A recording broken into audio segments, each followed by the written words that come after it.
And, you know, again, it's not about a student saying, I'm an auditory learner, I'm just going to download MP3s of my content, but rather kind of thinking about, again, what is the best content, the best format for the given learning context, for the given learning objective. Even imagining scaffolding using multiple formats, right? So starting off by skimming a tagged PDF on your desktop, right? Get a high-level understanding of the text. Where do I need to focus?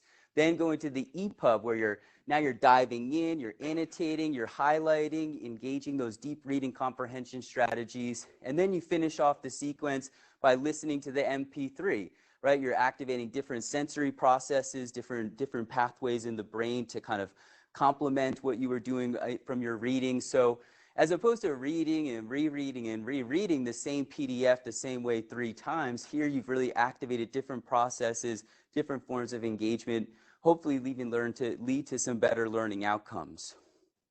You can think about, too, for struggling students, again, going back to that idea of metacognition, keeping a simple learning log, you know, a little journal just reflecting on what kind of study practices did you use leading up to an exam, what kinds of formats did you engage, and trying to just, again, figure out what is your learner preference, figure out, you know, help guide you towards finding formats, finding ways to engage with your content that work best for your needs.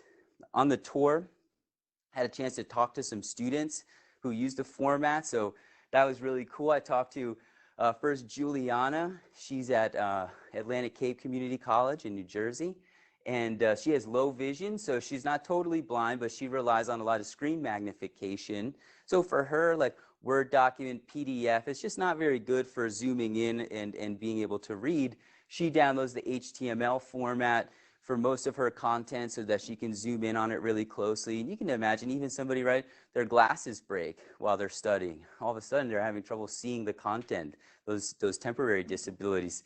She also talks about, she saves the HTML format into her browser so that when she hops around different devices and stuff, she doesn't have to email it and download it. She just like loads it right up into her browser every time she logs into Chrome. So she says it's more accessible in terms of vision, but also just in terms of how she accesses the content.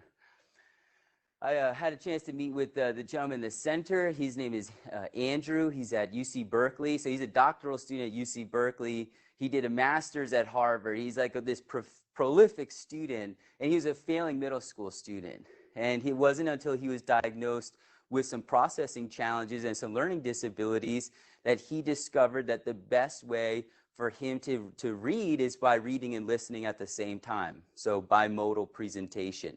So for most of his work, he'll use what's called a Kurzweil. So he uses a Kurzweil that allows him to load up his text and have it read while he listens and reads.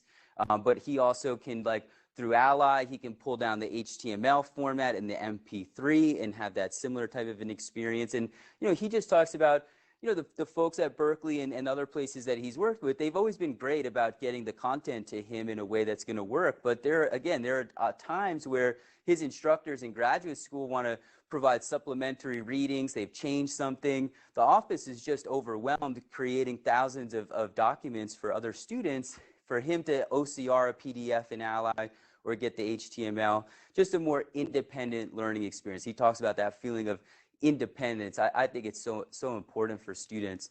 Then that guy on the right there is Angus. So Angus is a screen reader user, and he talks about, you know, he listens to stuff all day. Like, we get screen fatigue. He gets hearing fatigue listening to stuff, right?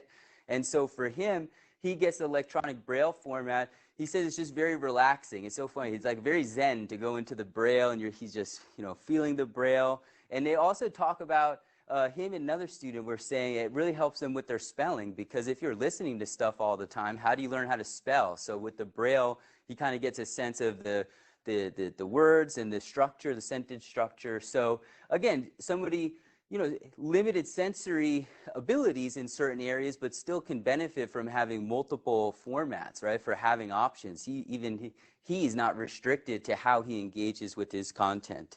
And then you have a student like this student, Chico State. She's a single mother. She's commuting a long way in California traffic every day. So for her, downloading the MP3, listening to it on the car ride back and forth, she says, you know, it gave me part of my life back. I can get extra time to review my materials, so when I get home, I can focus on my kid and not have to worry about falling behind. So certainly not someone you think of as having a disability, right, but somebody who has a life circumstance, somebody who can benefit from having access to content in different ways.